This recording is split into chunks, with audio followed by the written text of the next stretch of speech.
before. I am now recording and streaming. Excellent. I'll just check the Steam is running. Paradise Pray Killer. to the Steam gods that it picks up the broadcast.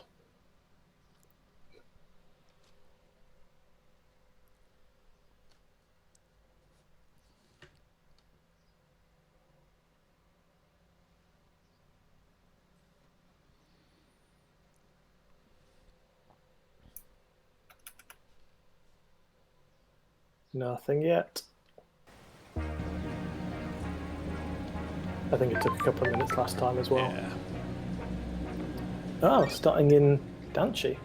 I'm picking up from our last stream, so we don't just keep showing the same thing over and over. What was I doing? Oh, Yeah. invert. I need to invert. So yeah, if you want to watch the last stream, it's up on our YouTube channel now, isn't it? So you can check it out on. Yeah, I put it on our YouTube channel. It has had so far 13 views, 1-3. So if anyone wants to make that 14, go crazy. Yeah, I think we've not actually done anything to promote it, have we? So I'm going to put it down to that. But that will kind of set you up for where we are now, and that kind of explains the game a bit more as well. So that is where we will show you how the game works. The stream's working now. Hooray! So yeah, that tells you about kind of how the game works, the open world side of it. And I guess for the next hour or so, we're Just going to hang out. Yeah, walk around and answer any questions. So if you've got any, stick them in the Steam chat or join us over on Discord. I'll put a link to that in the Steam chat as well. Yeah, And then you can reach us anytime you want. yeah, we're going to be checking out the Fellow Traveller Discord. We have a Paradise Killer channel on there. You're checking that out. And Steam chat. Phil is manning the chat. I am playing. Bill needs to log in to man the chat.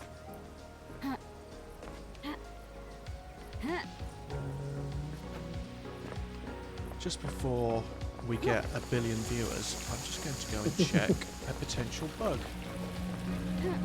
I don't think we'll be getting too many viewers today. It's going to be quite an intimate one, I think, because obviously with the Steam Festival, it kind of promotes either the video or the AMA, and the video is, I think, more heavily promoted. Oh, So, I forgot to update the Steam thing to be a video. I was you too can't. busy. You get one shot of each. So, Oh, yeah, you do, don't you? yeah. So Yeah, I'm a big fan of this whole Steam Festival thing. It's been brilliant. yes, it genuinely has. Like in terms of getting games out there, like such a crowded marketplace. The fact we had a whole bunch of viewers for our live stream was really, really good. Because without that, it's really hard to get noticed. But it doesn't come for free. Like there is some setup. That's strange. Yeah. Right. So here we are.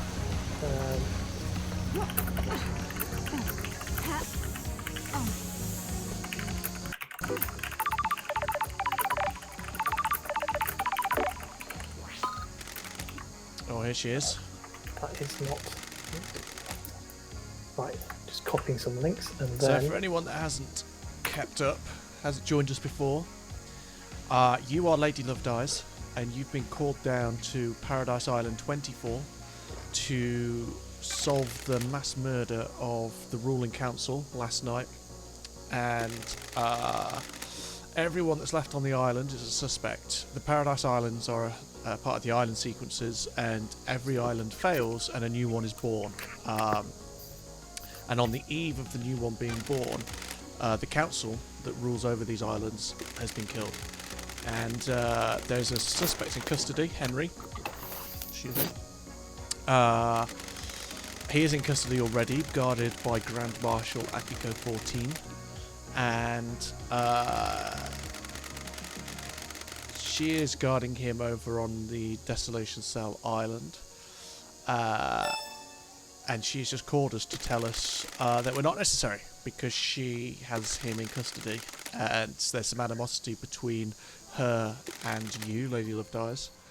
Well, I don't know how much of animosity between you two, but she she's like, I suppose, the chief of police, if you wanted to put it in real world terms. And she is very much like, this is my jurisdiction, and this is my job, and you're here just to meddle. I know what happened. It was Henry. Let's just get this done. Right? You've literally just described animosity. Yeah, okay. I don't quite know why. I was thinking like more of a historical thing. So this is why I don't type many words in the game. Oh yeah, there isn't like a historical animosity between you, but suddenly these islands, everyone in the Syndicate on these islands is immortal, and you have been in prison for 3 million days up on this, up in exile up here in the Idle Lands, and there's been this murder. You are the investigator, but you previously did a crime, and you were sent to exile, and so now you've been called out of exile to solve this crime, and you're treading on Akiko's toes. So you previously knew Akiko 3 million days ago when you used to be on this island, on Paradise Islands, and so she's not very happy that you've suddenly been called down, and she is, I don't want to say obstructing your investigation, but she's not going to make your life very easy. She doesn't think you're necessary. Yeah. It's a waste of time. She just wants this done. Why delay justice? Blood crystal obtained. This is our currency, blood crystals. Let's go and spend a blood crystal at this shrine. So, these islands have been set up by the Syndicate. They exist outside of our reality to worship and resurrect their dead alien gods. In man's prehistory, gods came to the earth and gave man technology, and then forced humankind to wage war under the banners of different gods. And then humanity overthrew them, and we formed the real world that we have today.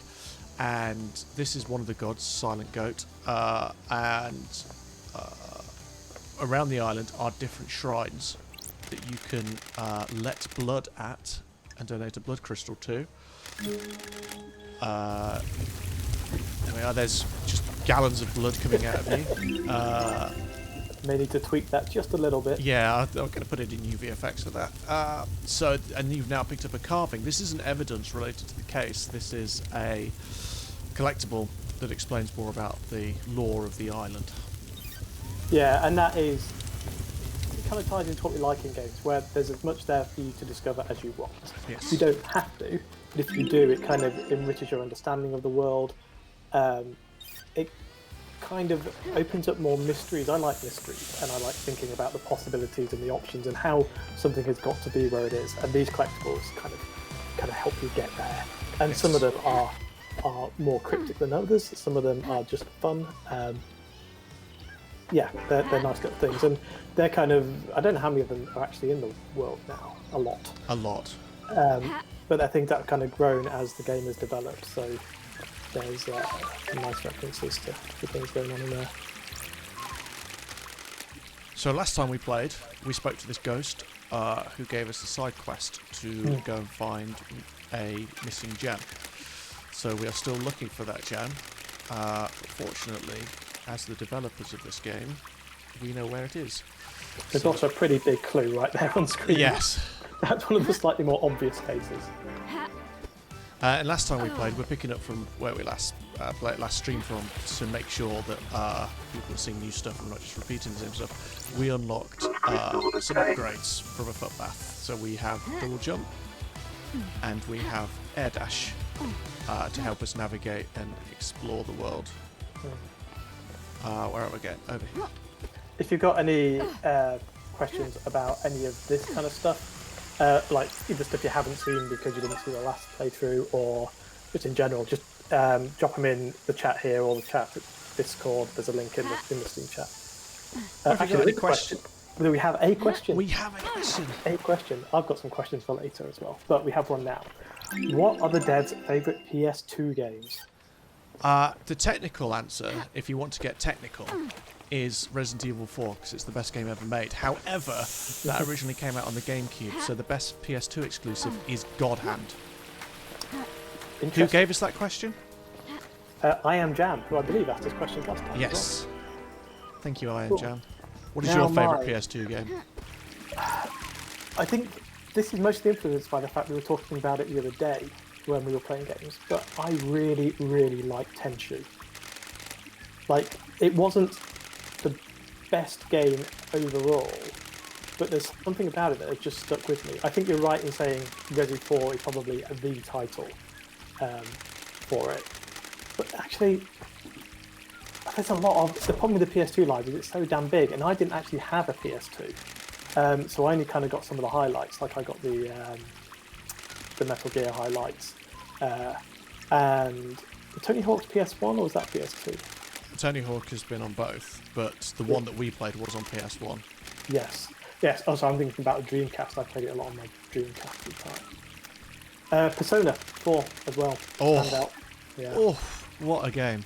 Yeah, obviously very topical, but that was, yeah, well, still is a phenomenal game. I prefer it to Persona 5.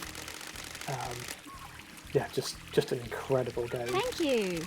I hope they that PC port moves over to PS4 and Switch, and It'd be madness not to. yeah, the hot rumour is that there's a Persona 3 port coming as well. That is a hell of a game as well. That's some incredible music and some great characters. I just thought Sands of Time was a PS2 game. Oof. That's a video game. Yeah. Prince of Persia Sands of Time, fantastic. Yeah. Oh, I'm glad to be back.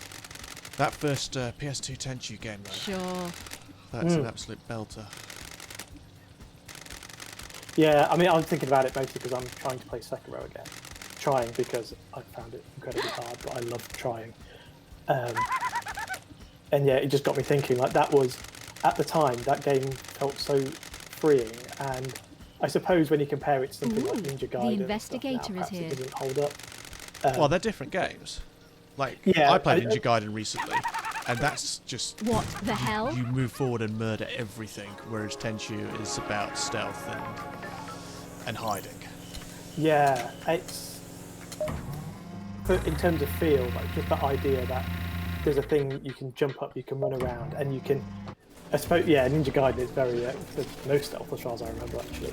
No. But when you compare it to Sekiro, it's got the same kind of vibe, but Sekiro is obviously miles ahead because it's learned all the lessons. Well, Sekiro also shows how like stealth games had to advance, where players expect none of it to feel bad, and obviously, you know, you don't want any part of any game to feel bad. But like old stealth games, if you got discovered, that's you done.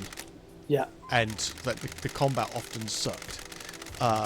Whereas, you know, like modern Metal Gears and Sekiro and stuff, like they have to have amazing combat and amazing stealth. Yeah. We have another question. Hit me. And I'm going to get a visual aid for this. But you might not know the name, but is Paradise Killer inspired by any Suda 51 games? Now, do you need me to explain who Suda 51 is? What's a Suda 51? Yeah, No, definitely. A little bit of a joke. Ollie is... Suda 51 is definitely my favourite designer.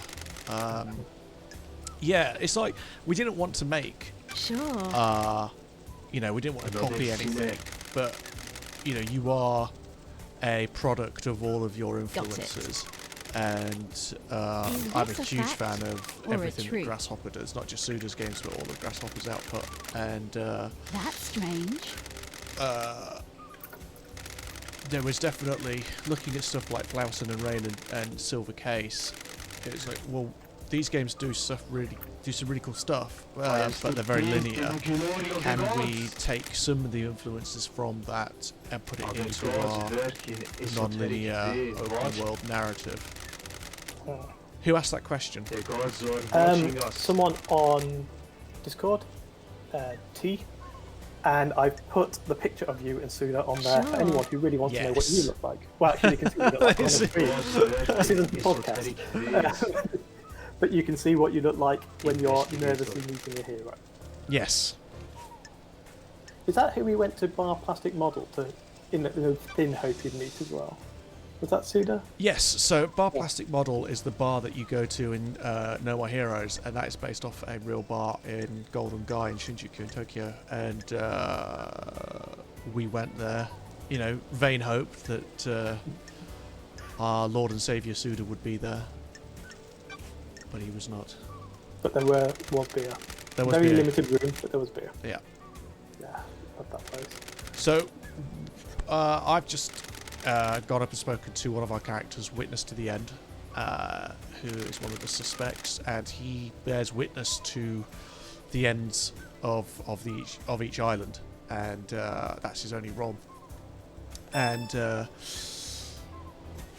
he is a suspect because he's one of the few people left on the island around the time, when the council were killed, and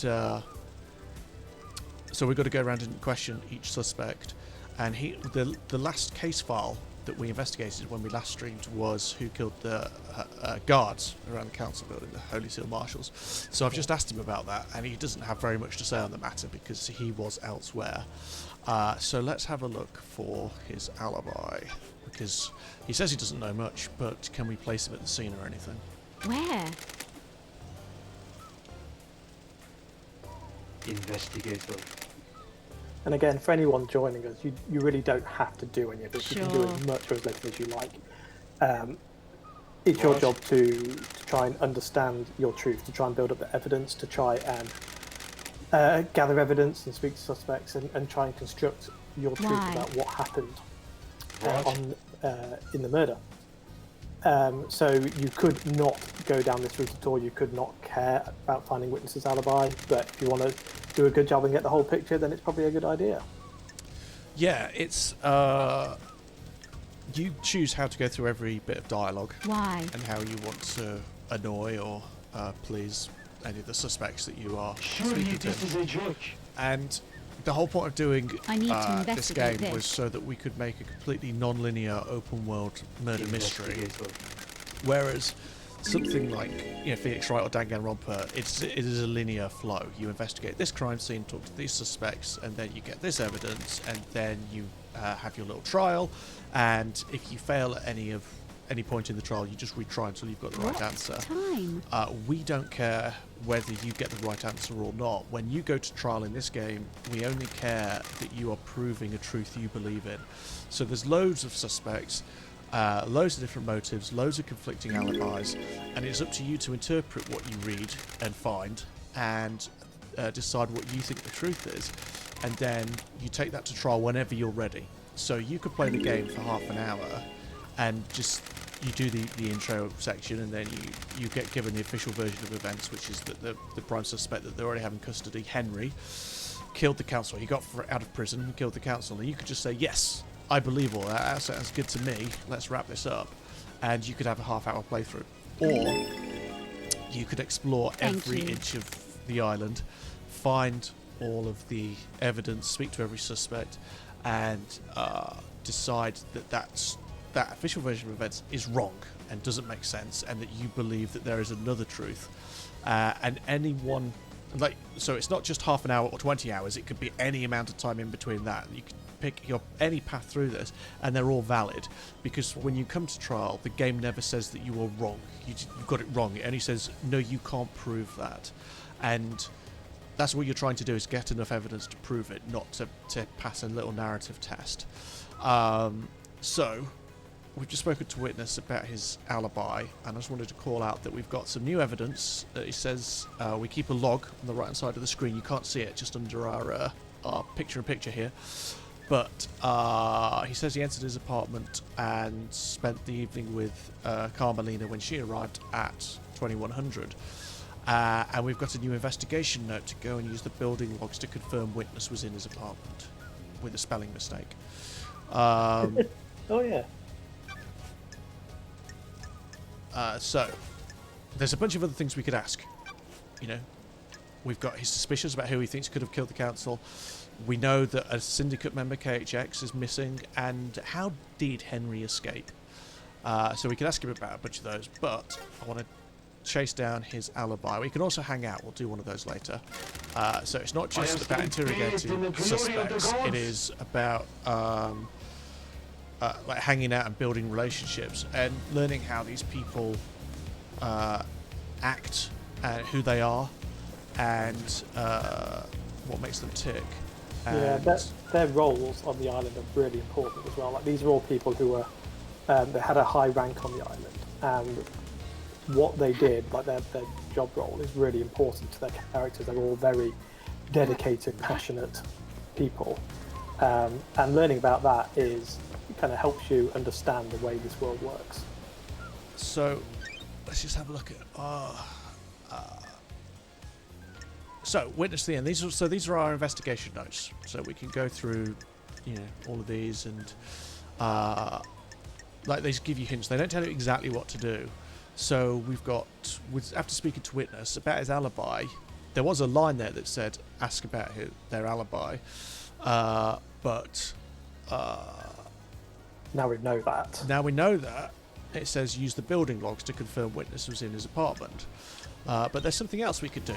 So we don't just give you a shopping list of things to do, a task list, and tell you where to go.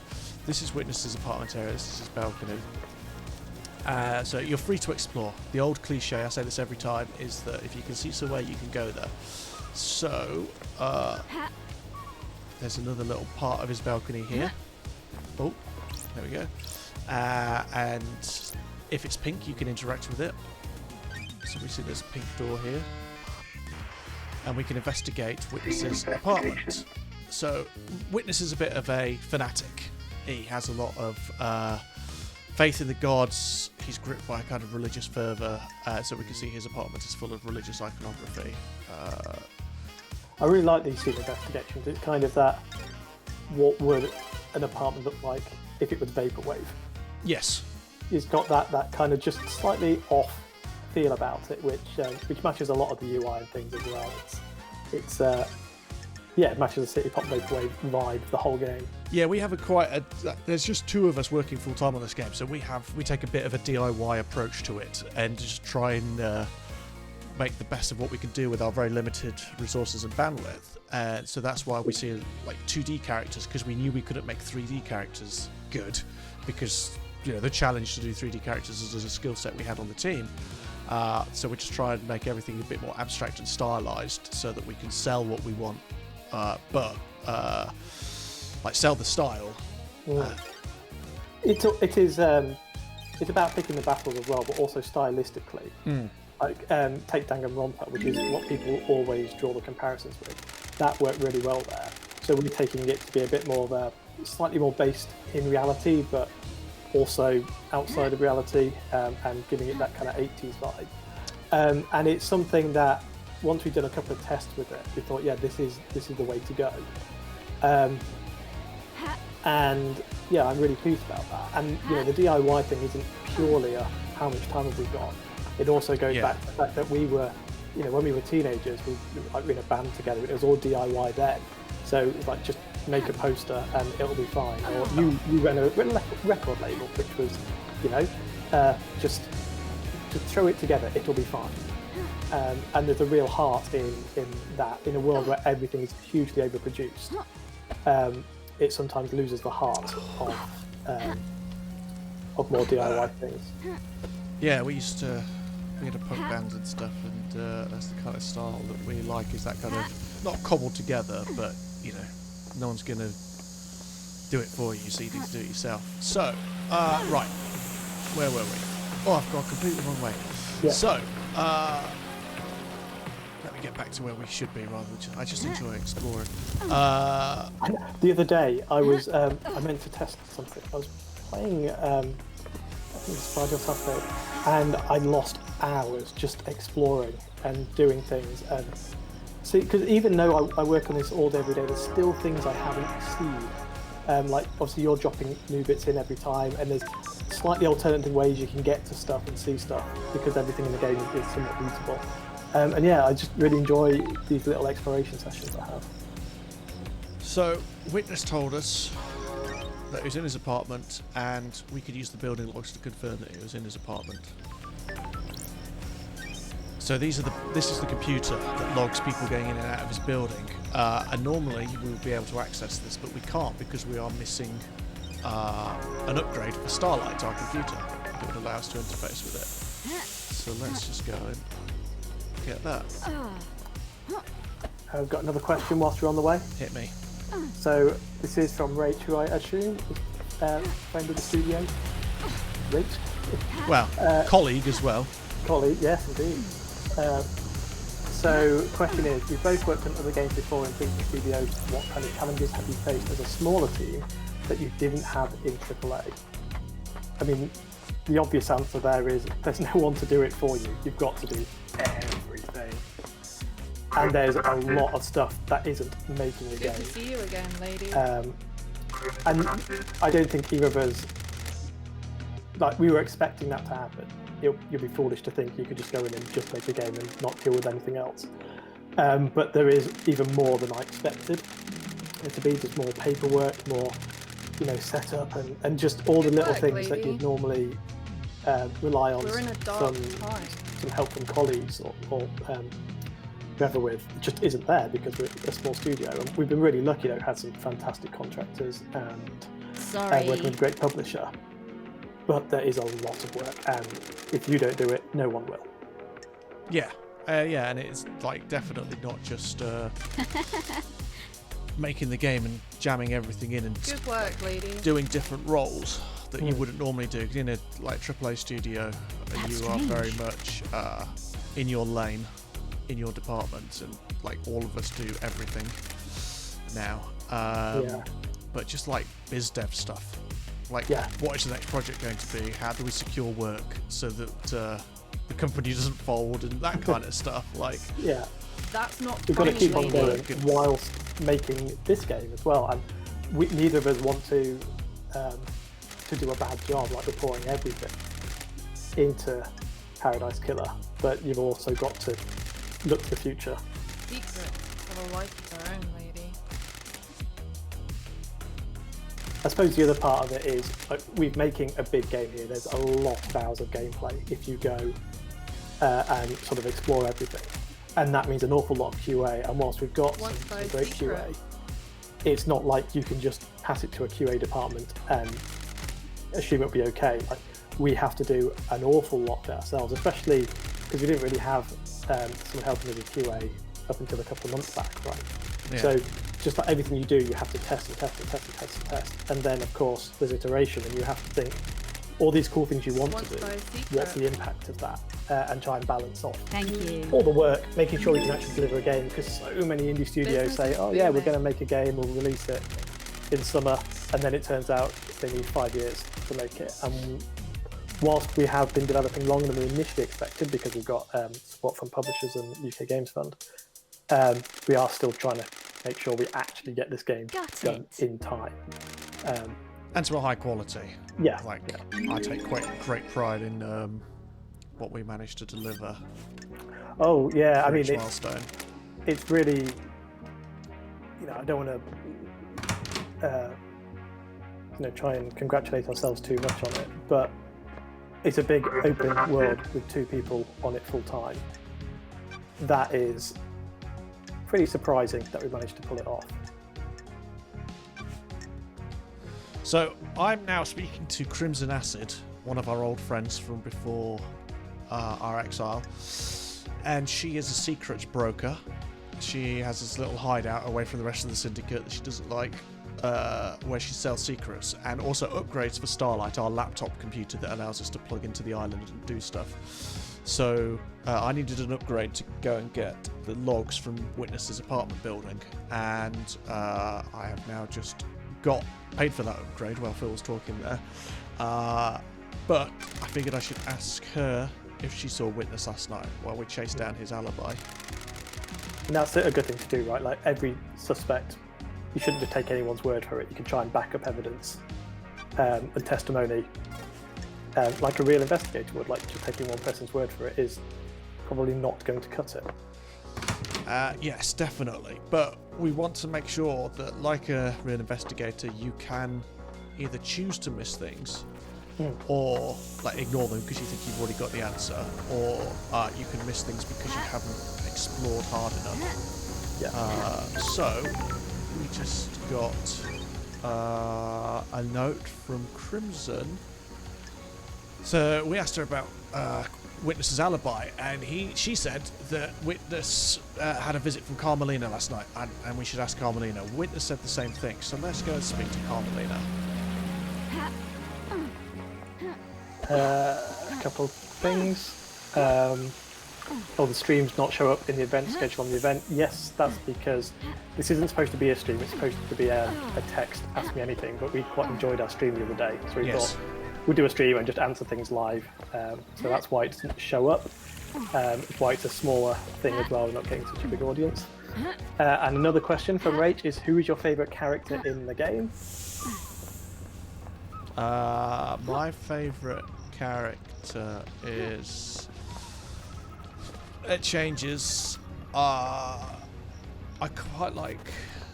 It all depends, because I've been working on some... It depends on who I've been working on, because digging into their dialogue is good fun, and learning more about these characters as I write them. And I always like Shinji, because he's...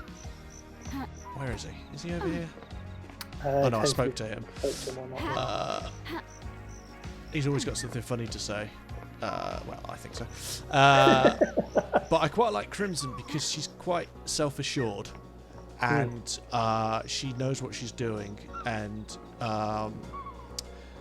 there's more to her than she lets on, and she's quite happy in herself, and she's not bent. She's helping you with her, even though she's a suspect. She's helping you with the investigation, but she's not kind of bending over backwards. You still have to work. Yeah. What about I'm you? a fan of What do you want? Lydia and Sam. I don't know if I want to consider them separate characters. Like they're so bound together. But visually, Sam is my favourite, Like this. and I really like his his and Lydia's backstory together. But I also really like how Sam is. He's just so into his bartending. He's got that drive of. He just loves what he does, right? He loves to talk about it, and I always find that quite compelling in a character. So I'd say those two are probably my favourite, but like you, it goes in and out. Like I've always liked Witness because there's just something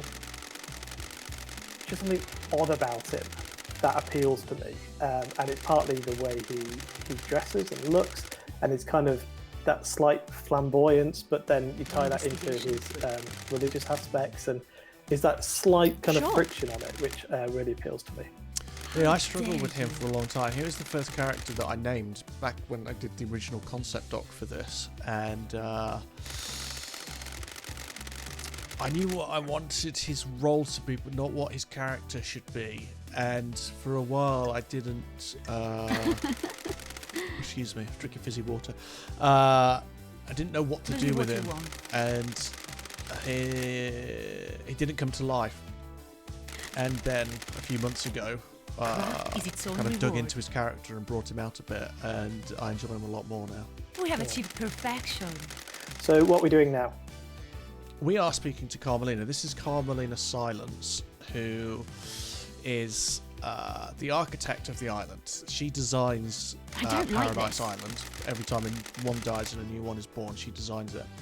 And the next island is nicknamed Perfect 25 because the previous 24 islands have all failed, but the next one should be perfect and won't fail. She is... So the island is ruled by the Syndicate, but the very top of the Syndicate are the Council, and they were the ones that were killed last night. And now that the Council, the leaders have gone, been murdered, Carmelina has been promoted to temporary leader by Judge, who has jurisdiction now that there's been a murder. And she is forbidden for being on the Council because of her father's past crimes. So there is a discrepancy here, like why is she allowed on the Council now when Syndicate law forbids her from being on the Council? So there's a weird bit of mystery to uncover there. Does that give her a motive? Does she want to be on the Council? or as she says, where she doesn't care about being on the council because she is a craftswoman more than anything. She's an artist and a designer and wants to focus on her craft. And that is up to you to decide how you want to play some of these Paradise conversations with her. So because she's temporary leader, she's in Can I help you with anything? the throne room, and we are going to speak to her about Witness's alibi, because she was with him apparently last night. So let's see if their stories match up.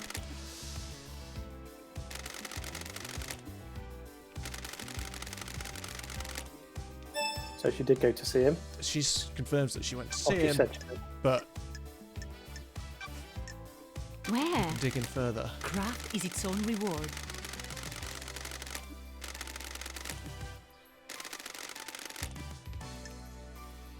So we can press in a bit. Sure. Let's be suspicious. It is cowardly to insinuate, investigator. Got it. So again, she says you went to see Sure. him, and that we should check the logs because they'll confirm that. Investigate. We know we're kind of skipping through the dialogue a little bit here, just so we can show some content. If you want to see it, a lot of this is available in the demo, which is currently available on Steam for the festival.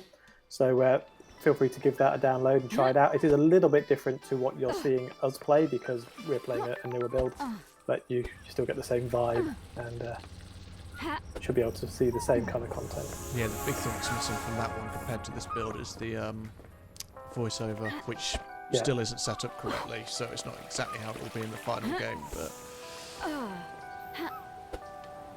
yeah, there's been a few changes here and there. so we got that. We went and bought that upgrade from Crimson. Let's have a look in our inventory. Actually, let's talk about case files in case we've got new viewers. So these are the case files that we've got open. Starlight, your computer, tracks all evidence and testimony and assigns it to wherever it should be. So all you have to do is interpret it, not solve some puzzle about where it should be. So these are the crimes that we're investigating. This is the crime to end all crimes, the murder of the council. KHX is missing. Who killed the Holy Seal Marshals, and Henry's escape. There's more to find. We have more crimes to discover, but these are the ones we've got open, and these are all of our suspects. We've got 8/9 suspects, because Sam and Lydia are a couple, so they count together. And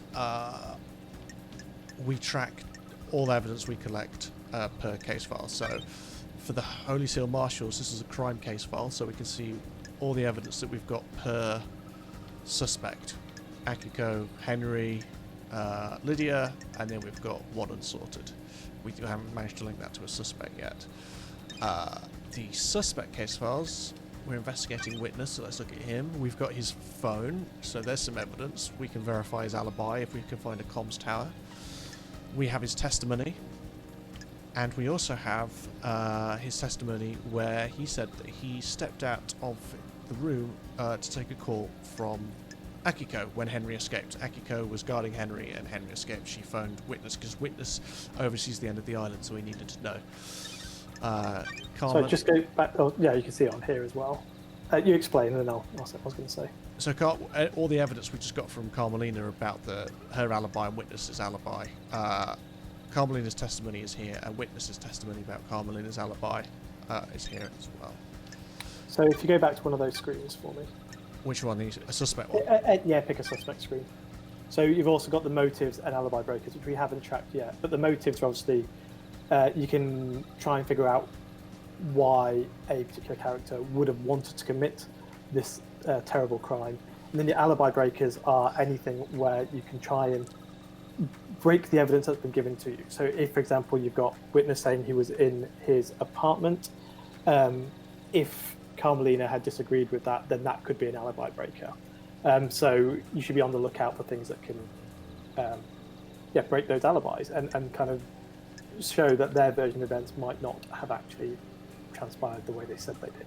Yeah, when it comes time to go to trial, you're going to want to be able to throw something in their face and say, well, that's your story, but I've got something that proves that you were elsewhere or that you could have been at the scene of the crime. Right, so the other thing that we got is we bought an upgrade from Crimson. And this is the upgrade that we got, so let's install that. Some weird alien tablet with SATA cables coming out of it. And then let's use the nightmare computer. So we tried a few months ago, we tried accessing this, but we couldn't because we hadn't got the required upgrade, but now we can. So these nightmare computers log activity in an area. The investigator is here. So Starlight can jack into them and open them up. So what we've got here are families of symbols, goat, cosmos, pyramids and worship, and we need to make use the components to make the symbol at the top there. So there's one bit that's decoded at 17%, and then Not that bit. we can see that the decoded percent goes down when we put something wrong in. Yeah, it's not just the percentage as well. You can see the image in the background is Yeah. getting clearer the closer you get to completion. So it's kind of like it's trying to decrypt it. So we started with just goat when we started the game, but now we've got cosmos, so we can do these ones. That's another goat. You encounter one of these very early in the game. In fact, if you play the demo, you'll see it pretty quickly. So that kind of sets you up for how to use it. Nightmare computer unlocked. The background behind all that stuff as The well is part of your investigator Starlight is skin, so you here. can customise that. You unlock a whole lot of new skins as you play the game. Starlight is decrypting it all. So we've got witness enters. Carmelina arrives when witness buzzers are in. Justice marshals arrive and secure the building. After Henry escapes, that was. And then witness and Carmelina exit past midnight. Midnight is when the council were killed. So they exit, and they said in their testimony that they were summoned for the crisis meeting. We've got another question. Hit me. Where did you guys work before forming Kaizen Game Works? Who asked that question? I am Jam. Thank you, Iron Jam. So, yeah, sorry, I'm terrible at linking this information together. So directly before working at Kaizen, I worked at a studio called Pixel Toys, and they mostly do mobile games, but they're pretty high-end mobile games, like in terms of graphical quality, and you know, they're certainly not freemium style games. Well, some of them are freemium style games, but they're not just shovelware style stuff. They've got tried to put stories and hearts and kind of really high production values. But they were also working on some VR stuff, so I was doing quite a lot of VR tech before forming Kaizen. Biggest one on there is a game called Gunfinger, which if you've got a VR set, you might have heard of, but obviously outside of VR, it's not too well known. But I did work with that. I did some work with Sega and things as well whilst I was there. And what about you? I started my career testing Tomb Raider on the PS2, and then worked on some PS2 stuff, and then did a bunch of 360 stuff like 50 Cent Blood on the Sand, some Harry Potter stuff, and infamously bad Rogue Warrior. And then where did I go? After Rogue Warrior I went to Harry Potter at EA, and then after Harry Potter I went to Supermassive to do Until Dawn. And then after Until Dawn I did Man of Medan and left part way through that as the lead designer on that, left part way through to form Kaizen. Right, so this is the fast travel, and I thought last time we played that I'd unlocked a fast travel point up by Sam. But You I hadn't been haven't. unlocking that many. No, I've forgotten about that. So let's go. Let's go and hang out with Sam. Yeah. But the fast travel points, they're not essential. The island's big, but it's not like a half-hour journey between places. But it does help if you want to just quickly whip around and kind of revisit bits of evidence or bits of the island. Yeah, like the island is. Yes, I'll buy a drink and find some more blue crystals on the way. It is essential to fast travel to some place as well. Like you start off early in the game, you go to an area called Paradise Gates, and because it hasn't got a direct path on the island, you do have to fast travel to and from that. But the rest of it's optional. Dead Nebula thanks you for your purchase. Dead Nebula is another one of my favourite characters. Please enjoy your cold, refreshing beverage. Dead Nebula is the mascot of the corporation on the island, and also acts as an AI that tracks the corporation and, in this case, vending machine purchases. I thought we did this in the last Dead stream. We did, I forgot to More save it. refreshing than a Oh, right. hot I chocolate. forgot to save the game.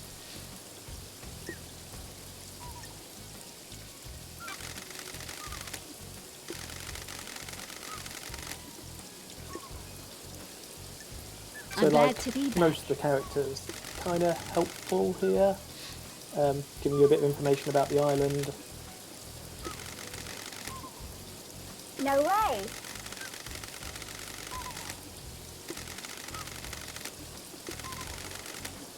I was born to investigate.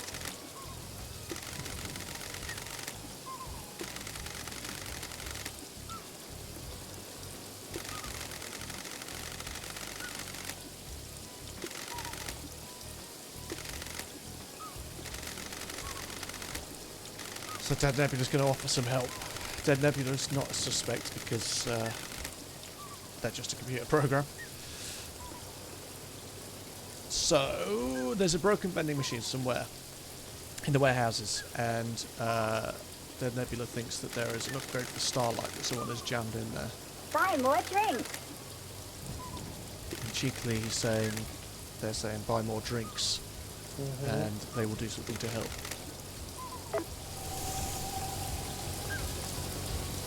And Great. Dead Nebula was designed by Rachel, who was asking the question earlier, who has also done a bunch of character and 3D art.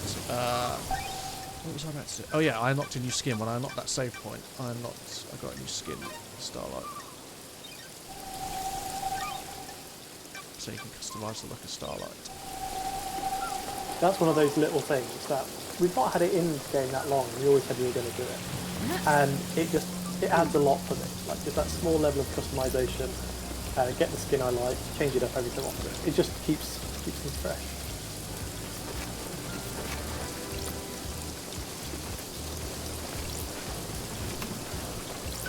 Blood crystal obtained. I don't know if I knew that was in there. Just want to get some more currency before we carry on our merry way. Yeah. Where else could I get some from? Some collectible.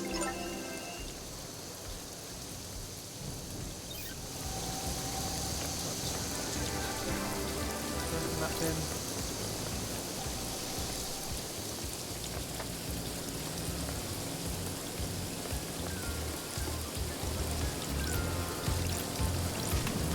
Blood crystal obtained.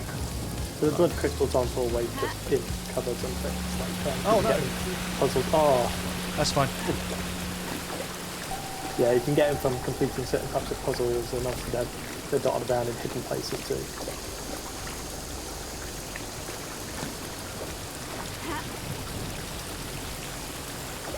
Oh, fate has led me to a new. Oh, Get the little spot of blue over there. yeah, treasure trove in this river.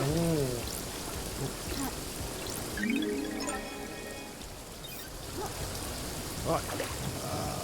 Normally you'd have to go and find an exit out, but since we unlocked some upgrades, just hop over here.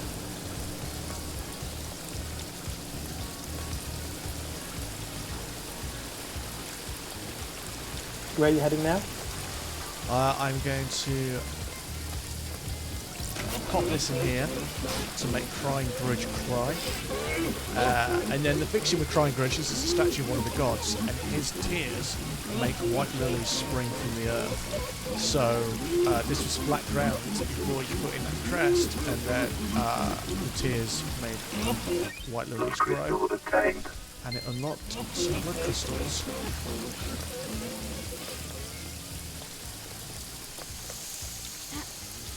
So no. I think you got that one from the last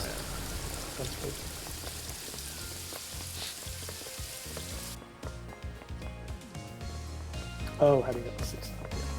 Let's go and see Sam.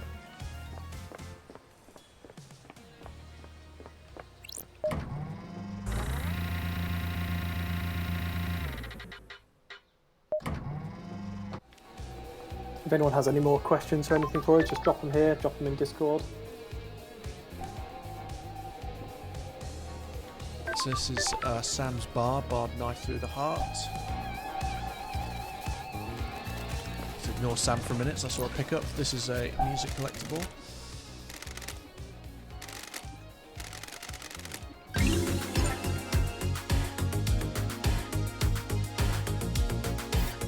So there's some new music that's been added to our playlist. So each time you start off with like 3 tracks, and then as you explore the island, you'll find more of those towers, and you'll pick up new music, and we can randomize that. And our music, should be pointed out, plays through speakers in the world. Where are they? Where's the nearest one? Oh, another crystal. How exciting. Those crystals I obtained. thought I was a speaker next to it, but it's not. I think it's up on the roof of the bar. And so it means that it gets louder and quieter the closer and further away you are from them. But you can change that so that it just comes through in a 2D space like most video games. But we wanted to give that feeling, oh there it is, there's a speaker, of it being kind of like a mall where you are moving in and out of the range of different speakers. Sam Daybreak. Hey, Aldi. Sam Daybreak. So you already know Sam, but one of the narrative challenges that we faced is that you're not a stranger in a strange land. You used to live on these islands with these people, and you've been exiled and then come back, but the player has not ever met these people before, so we need to introduce them to them. So the way we've chosen to do it is via Starlight giving you a recap, because Starlight is your old investigation assistant laptop, and it has detected that you haven't done an investigation for 3 million days. So let's give you a refresher on everything. What do you believe, Aldi? There's a typo. Let me just screenshot that.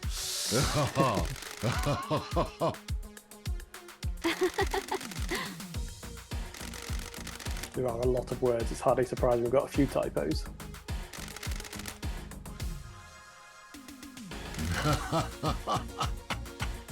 I just noticed something cool. You've made the silhouettes on these screens move, haven't you? Yes, I did. I got bored of seeing them static. Yeah. I made them move a little bit. The bottle, Sam's bottle, has a bit of alpha on it, and you can see yeah, some look at movement that. on it. Thank you. There's a question here from, I guess, X6. What? So I'm so hyped for this game. Thank you. Thank you very We're much. excited as well. We're super happy. I have a It's bad always really feeling nervous about showing this. off games. Obviously, we've worked on What for so do long. you believe? And you get very nervous about showing it off, but we've had a great reaction, so we're really, really happy. And thank you for checking it out. But the question Don't is, think what's the so. little jingle that plays over the music often? Sure. That is, in Japan, they have, it's called the Goji chime, the 5 o'clock chime, which plays through speakers around towns to signal that it's 5 o'clock and it's time for kids to go home after school, and they need to get home. And we have a dynamic day-night cycle in the game, and when there's lights all around the island, and they turn on at night and turn off during the day. And it's a cool thing to have. Barry, our composer, suggested it, that he do a jingle, a chime, that plays at... It's kind of sundown and sun up. isn't Yeah. it? It's when the lights on the island change. When we go back out into the island, we can show you a little bit better.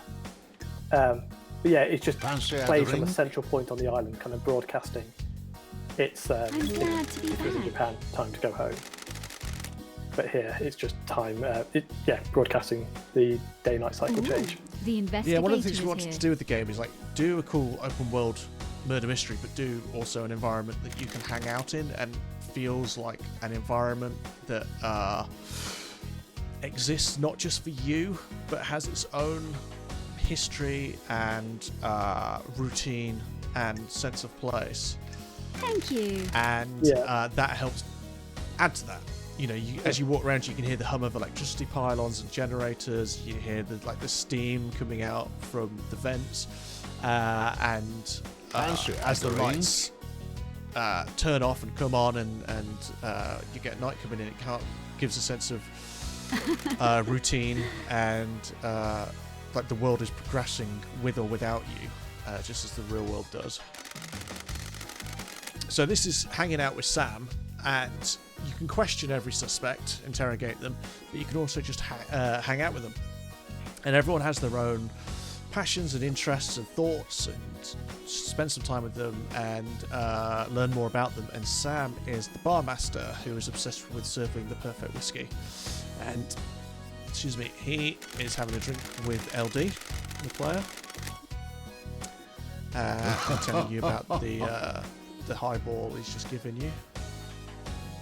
Thank you. And a lot of these characters are I'm glad to be back. craftspeople. They have their thing that they pursue and achieve. Sam is a barmaster, Carmelina is an architect, Lydia is a painter, and oh god, there's another typo. And we do have a spell check tool. We just haven't. I just don't use it a lot.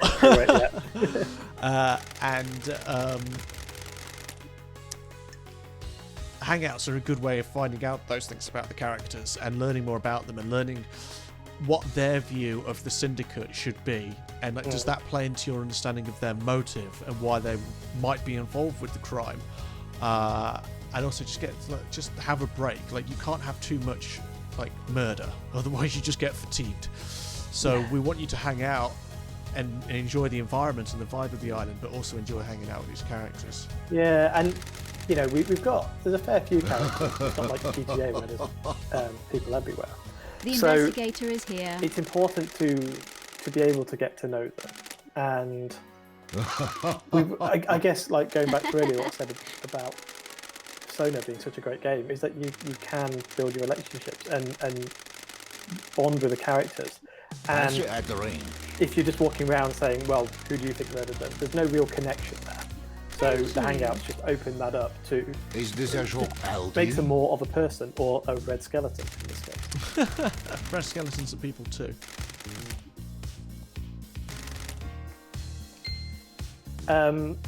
Question: will there be night only and day only events, or is the day-night cycle mostly for good aesthetics? It's mostly for good aesthetics because I'm gonna be straight up with you. I hate that stuff in games. I really wanted to put some stuff in, the ghosts that you might have seen earlier in the stream. We did toy with making them available only at night, but it became quite apparent it didn't really fit with the design, and perhaps that was more apparent because you don't like that stuff. It annoys me in games, not all games, but some games where things take place at certain times during the day. The state of that. Which idiot did that? Sorry, I didn't mean this to turn into a QA session, but I'm just going to screenshot that as well because that should not be floating in the air. But because we wanted this game to be kind of like a nice... Am I going to fall off? No. Crystal obtained. Kind of like a game where you can chill a bit. Oh, you can't hear that waterfall from here. Screenshot. What we wanted to do was not force you to be specific and pedantic about your route through the island, and we would rather have you explore and at your own pace and go where you want to and find stuff, rather than being like, right, I need to be here at this time to do this thing, because it's quite a narrative mechanic wise, it's quite heavy in terms of the amount of different ways we have of tracking narrative and allowing you to interact with the narrative. But in terms of gameplay mechanics, like second to second stuff, it's kind of just there's a lot of movement stuff and some interaction stuff, but it's not like I thought Zelda Breath of the Wild handled it really nicely with the day-night stuff, like specific events, because there was always something to do while you were waiting. But with ours, I think the constant movement helps with this game of like always having something to explore and find. That's not to say that's a weakness of the game at all. It is just not the style, not right for it. Yeah, with Zelda, you are constantly progressing through this enormous world, whereas we've got a more intimate world. And if you have exhausted, one area, like you've gone through the barracks and you found a lot of stuff, if you know you then got to wait 6 hours, like 6 in-game hours for an event to occur, it can just become idle time and not very satisfying. When really what you want to do is just complete that task. So I think it's true for a lot of our game design, where if you want to do something, we let you do it. So we don't want the game to get in your way of enjoying it. So we open it up. Yeah, absolutely. Frame rate's taking a bit of That is an expensive bit right there. yeah, it's not normally this bad. Yeah, we're still in the process of optimizing. Like, yes. So, like optimizing an open world, especially because we want it to run on low-end systems, is kind of tricky, and it is something that we are in the process of doing. Yeah, we've got a good pipeline, but it's kind of the way we built this world is quite modular. So we kind of have to do a lot of stuff, and then we go through a kind of a set optimization process. Yeah. Quite time consuming, so we don't do it all the time. And this build is just kind of a midway shot that you can see, so it's not it doesn't perform as will the final version. No, it's always people often like get worried when they see previews of games and the frame rate isn't where it needs to be, or the loading times are too long, or like just there you saw that bamboo pop in. Like, we are not going to ship a game where that happens. But optimization always comes at the end, and I've worked on so many things, like big games where we're going to show them off at a demo, and I'm happy that the game runs at like 15 frames a second because we've been working on other stuff, and I know that in the 2 months before release we'll get it to where it needs to be. But a lot of time players don't tend to understand that is how, like, we need to get the game like absolutely 100% complete and then go through and just really hammer it.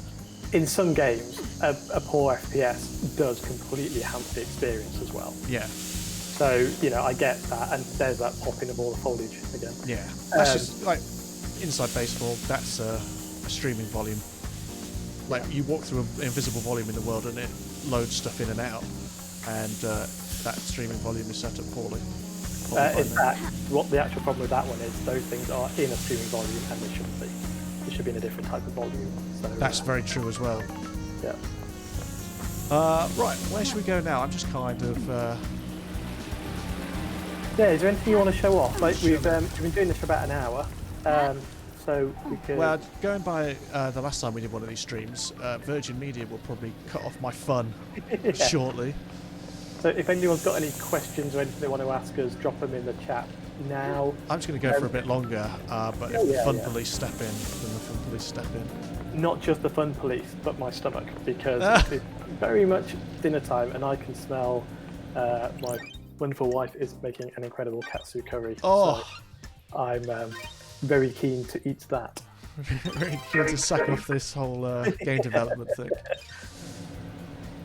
Alright, let's go for a few more minutes then. And then Got some time. Why don't you go up to the top of the buildings? Yeah, that's good.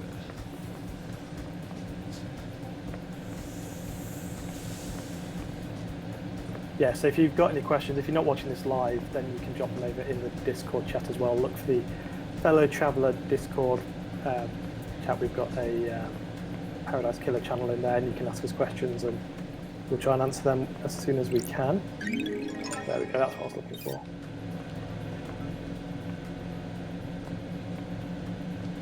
Whilst you're doing this, do you want to talk about the difficulty of designing an open The investigator world is here. murder mystery? Like, what's the biggest design challenge? The biggest design challenge is so with an open world murder mystery you can go like one of two ways. Is the way we've done, where it's completely freeform, and we've gone not just freeform in the world design but also in the narrative design, or you could do it where like you're freeform in the world design but more controlling about the narrative, and because you want to tell a story, right? You want to get the player to a certain point in the story and communicate something with that story, and that's fine. But so I've got used to the redesign that I did on this.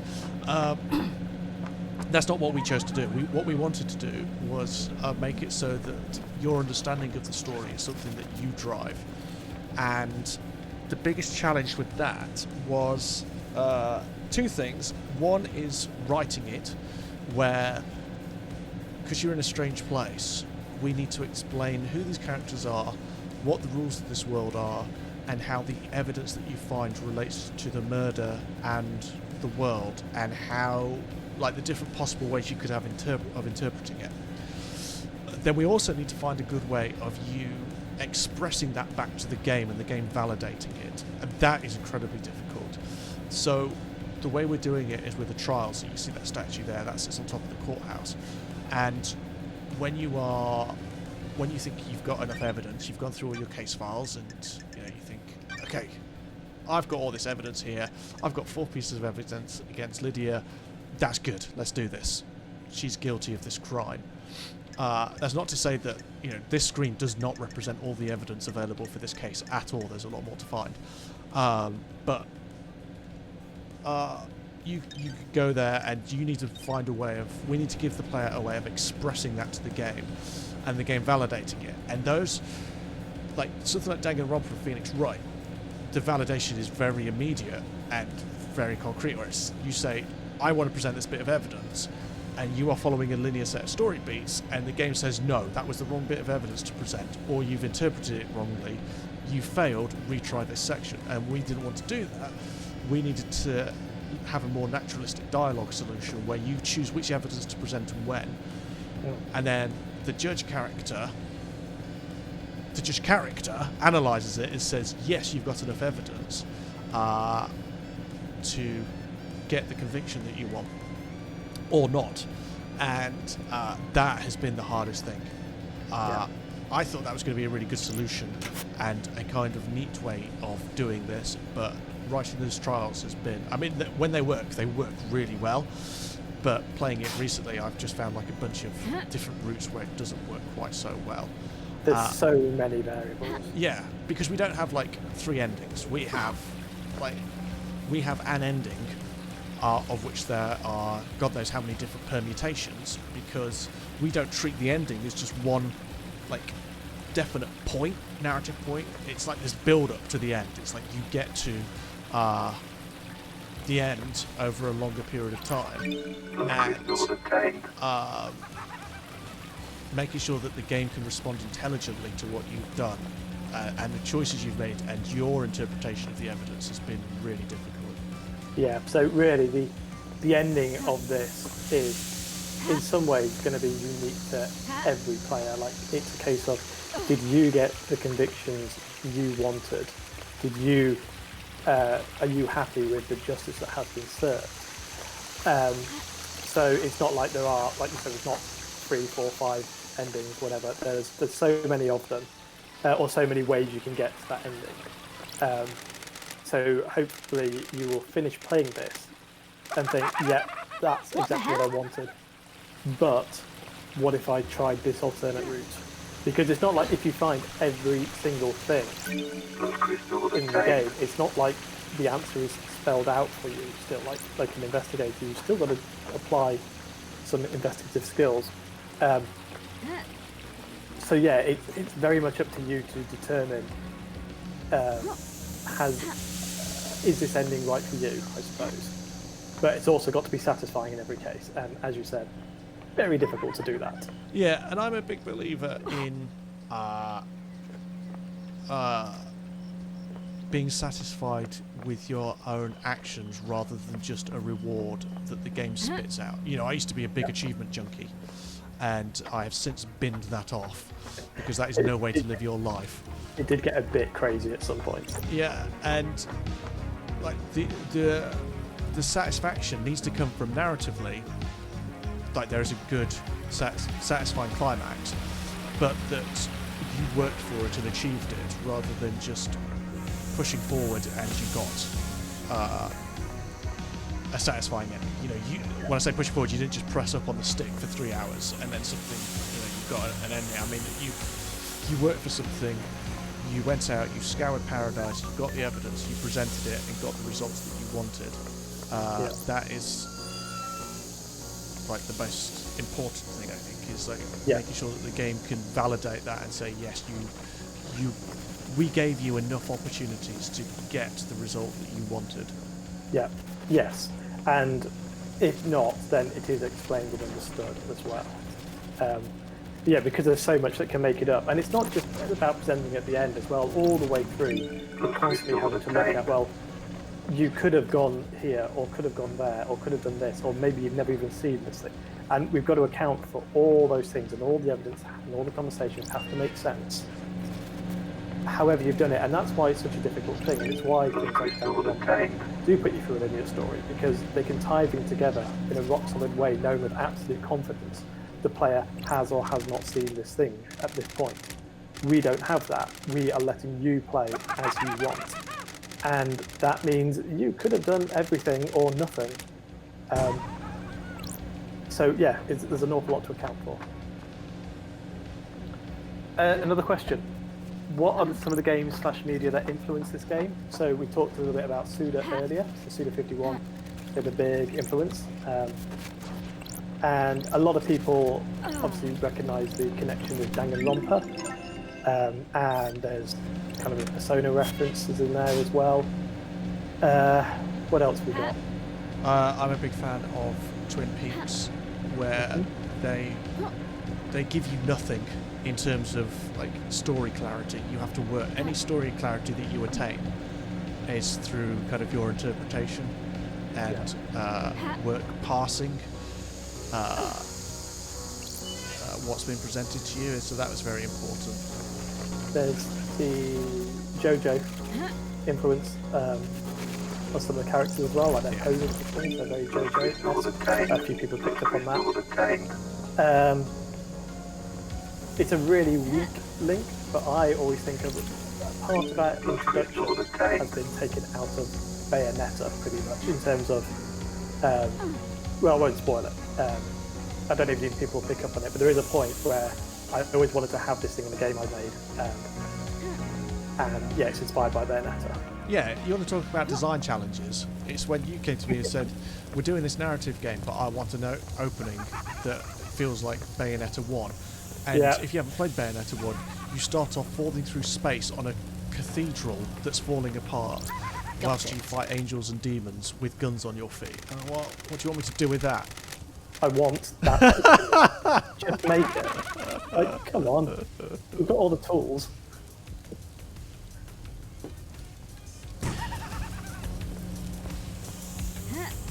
So there's a whole mix of influence in there as well. I suppose one of the real big things, and it's probably not tied to a specific game, but it is the sense of joy you get when you just put in a Dreamcast game, and you don't really know what's going to happen, and it can be wild because people weren't trying to make these like serious, gritty games, and they used the opportunity of making a game to explore some ideas.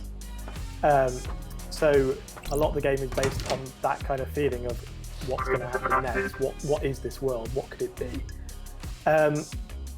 And you've seen that a lot with PS2 games as well, where you just have no idea. You can buy a disc from Japan and have no idea what you're putting in your machine, and just enjoy the surprise of it. And it can be anything, and it can be wild, and that's what we want. Absolutely. Right, we'll do a few more minutes, shall we? Then you can go and have your katsu curry. Yeah, looking forward to that. We're in a dark time.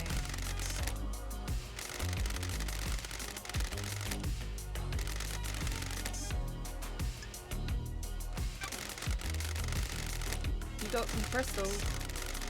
So one of the ways you spend currency in the game is by buying secrets from Crimson. She runs a little secret trading empire down in the sewers, and it will cost you. She is willing to sell. Thank you. Ready to buy. The Crimson backstory is interesting as well. I know you mentioned That's her not as being funny, one of your lady. favourite characters earlier. I just like how she has got to be in this position right now. Yes, she is a famed warrior, soldier from back in the history of these islands, and she is responsible for driving out one of the demon invasions on a previous island, and she was blessed by the gods and given this goat head. The main god in the pantheon of the gods is Silent Goat. So there's a lot of like goat influence iconography in here, and she was blessed and given this goat head, and then the council decided that she should become the idol of the island. That the syndicate abduct citizens from the syndicate are a small secret society. They're immortal, and they abduct citizens from the real world to force them to worship to the gods, to try and resurrect the gods. And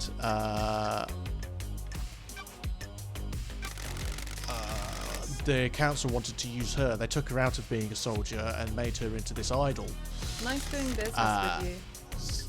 to promote worship. Like, if you Good work, lady. worship hard enough, then you Have a too can life be of their blessed. own, lady. And she's not overly happy about that, We're in a dark time. because she understands that she has a role to play and has something to offer, but she is feeling the burn of not being a soldier. And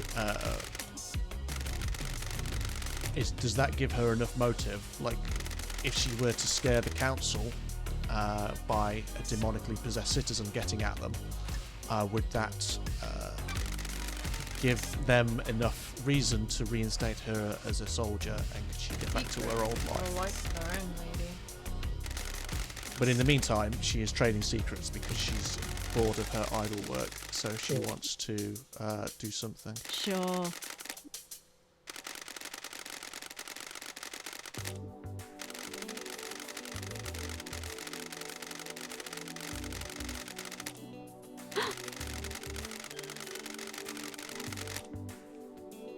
And now I'm asking her about Witness's motive, and I paid some amount of blood crystals, I forget how much it was, to buy that secret from her. So if you haven't got the money, you're not going to get this information out of her. What the hell?